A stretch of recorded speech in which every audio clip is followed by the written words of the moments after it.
One TV Patrol.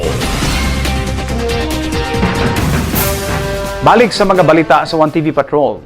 Governor Henry Sivilia Waminal nagpaabot og simpatiya ug tabang sa pamilya ni Patrolman Nelgy Marban.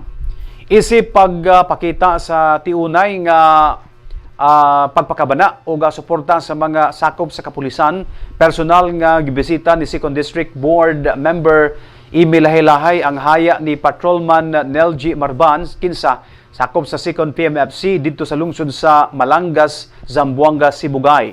Ang pagbisita gihimo sa ngalan ni Governor Henry Sivilia Waminal aron ipaabot ang lahom nga pahasubo sa tibuok kagamhanang probinsyal ngadto sa nagmabdos og nahibiling pamilya o pamilyang tungdan sa namatay nga opisyal o personnel.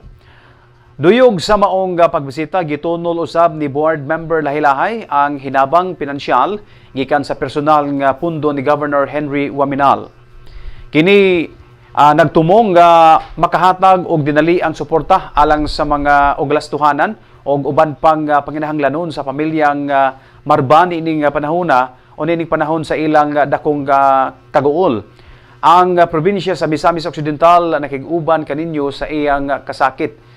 Kini matud pa sa gobernador. Kini nga tabang timailihan sa atong pagpasidungog sa serbisyo sa atong mga kapulisan o pagpagaan sa palas-anunon sa ilang mga kabanay, mensahe nga gipaabot sa administrasyong Waminal.